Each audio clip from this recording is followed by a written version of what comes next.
পরাজিত ফ্যাসিস্ট শক্তি এদেশের পবিত্র মাটিতে আর কোনো দিন ফিরে আসবে না। জুলাই অভ্যুত্থানের সম্মুখ যোদ্ধা, ইনকিলাব মঞ্চের মুখপাত্র শরীফ ওসমান হাদির উপর সম্প্রতি যে হামলার ঘটনা ঘটেছে, তা শুধু একজন ব্যক্তির উপর আঘাত নয়, এটি বাংলাদেশের অস্তিত্বের উপর আঘাত, আমাদের গণতান্ত্রিক পথ চলার উপরে আঘাত। শরীফ ওসমান হাদি বর্তমানে সংকটাপন্ন অবস্থায় চিকিৎসাধীন।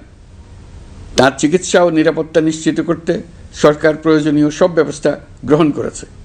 ইতিমধ্যে উন্নত চিকিৎসার জন্য তাকে সিঙ্গাপুরে পাঠানো হয়েছে।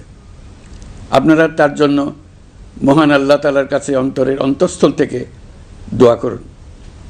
সরকার এই ঘটনাকে অত্যন্ত গুরুত্বের সঙ্গে দেখছে। ঘটনার সঙ্গে জড়িতদের প্রাথমিকভাবে চিহ্নিত করা গেছে। আমি দেশবাসীকে আশ্বস্ত করতে চাই, যারা এই ষড়যন্ত্রে জড়িত তারা যেখানেই থাকুক না কেন, তাদের কাউকে ছাড় দেওয়া হবে না।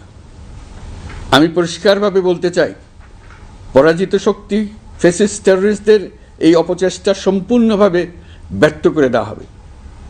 ভয় দেখিয়ে, সন্ত্রাস ঘটিয়ে বা রক্ত ঝরিয়ে এদেশের গণতান্ত্রিক অগ্রযাত্রা কেউ থামাতে পারবে না।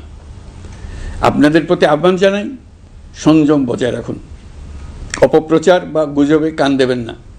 ফ্যাসিস্ট টেররিস্টরা যারা অস্থিরতা সৃষ্টি করতে চায়, আমরা অবশ্যই ঐক্যবদ্ধ হয়ে তাদের মোকাবেলা করব, তাদের ফাঁদে পা দেব না। পরাজিত ফ্যাসিস্ট শক্তি এদেশের পবিত্র মাটিতে আর কোনো দিন ফিরে আসবে না।